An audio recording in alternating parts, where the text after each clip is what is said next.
and then just leave at the end of the season. Well, that's the thing. It's not fair to teams. Sorry, not fair to teams that are fighting for to get in the playoffs, and you're playing against Man United players and Tottenham players who are really good kids, honestly. See, I look from a Middlesbrough point of view. I've lived here since '85. Love it. Love the people. Love the area.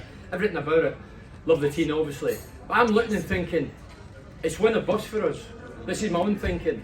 If we've got a boatload of money, we can spend it hopefully wisely, bring in some better players for the better league, the big league. And if we don't, Akpom could disappear overnight. He will do, won't he? Giles goes back, Archie goes back, Ramsey won't be back, by the way. Don't put your money in Ramsey return. He won't return. He's away there because he's injured. He ain't going to come back. So that's my fear. We'll end up with a five-a-side team. Mr. Gibson deserves it as well. Oh, without a doubt. I'm a fan of Steve Gibson. For one football club. Yeah. You don't get that loyalty in football anymore. Somebody who supported your club for all these years and put as much as he has into it, he deserves getting promoted, really. I totally agree. Everybody would agree with that. Takes a Sunderland man to say that. That's how good he is. Who's your chairman? Who's our chairman? Yeah. We've got a 24-year-old chairman. 24-year-old? 24-year-old. He should be playing. No, he's like you. He'd be running up the road if somebody tackled him. He should be off. He's not English. He's I forget where he's from now. He's from Sweden. His father owned Monaco, and his father died last year, and he left all the money in trust for Kieran. He can't get the money till he's 25, which is another year. So we're just getting these loan players, hopefully, until he gets his money next year, and hopefully he'll plough a lot into it, you know. Come on and actually, you never know, do you? As a Borough fan wanting us to progress, if we do play Sunderland, whether it's semis or final, is there anybody you fear? Diallo, would you fear him? You always talk about the lad up front. Man United, is he from? Yeah, the lad that got from Man United. Diallo. Yeah, Diallo. very good player.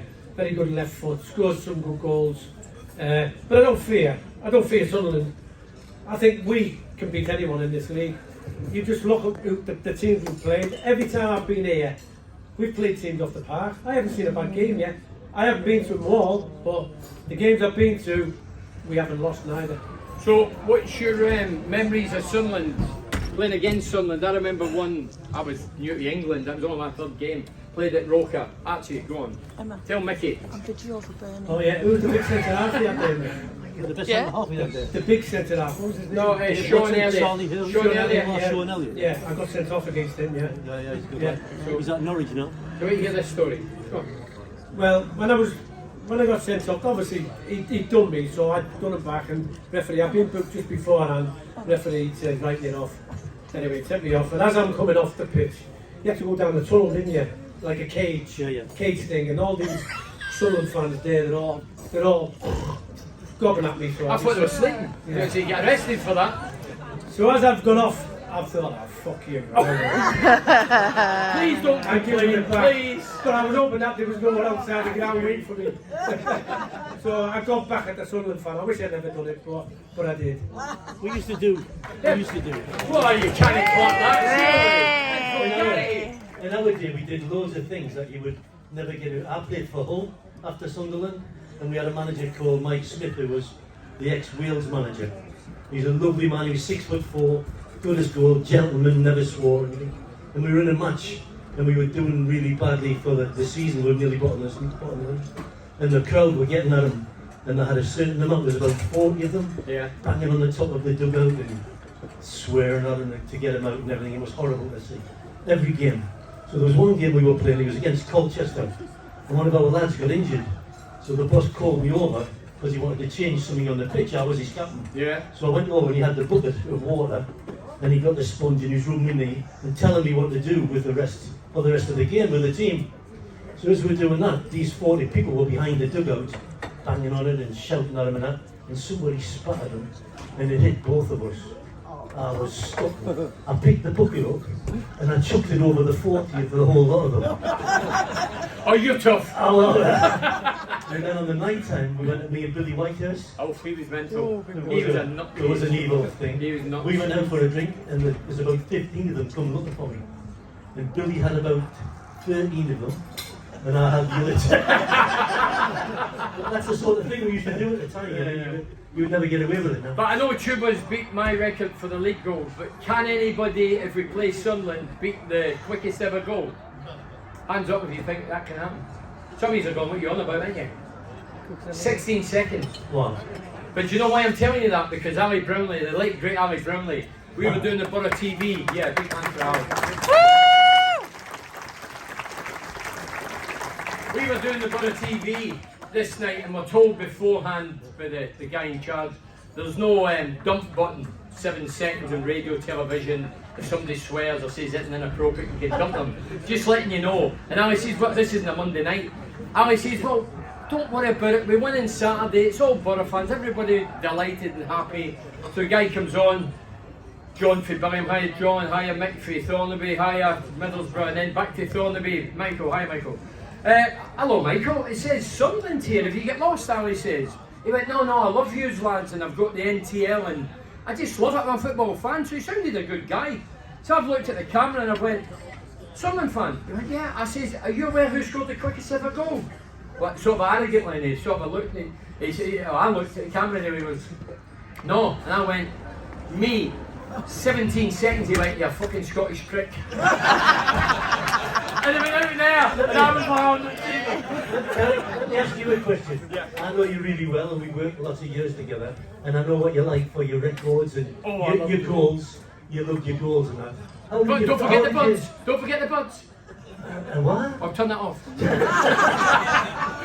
How did you feel when the guy beat you? I know what you like.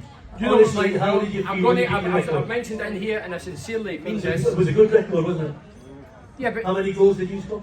I scored 32 in that season, Yeah, 21 league fantastic, goals. yeah, great. I pumped at 29. So how did you feel when he beat you? Yeah, I never felt anything. If I was losing 150 grand, I'd have been gutted. But I never lost any money.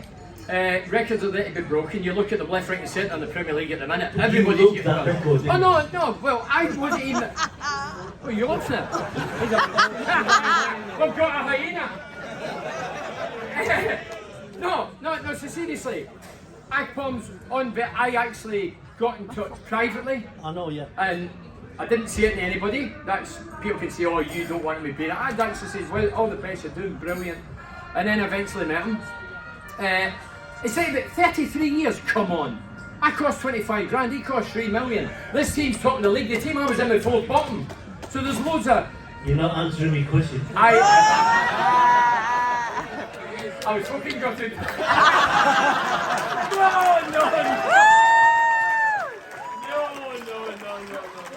No, honestly, I'm a Borough fan. I want you back in the Premier League. It benefits every one of us.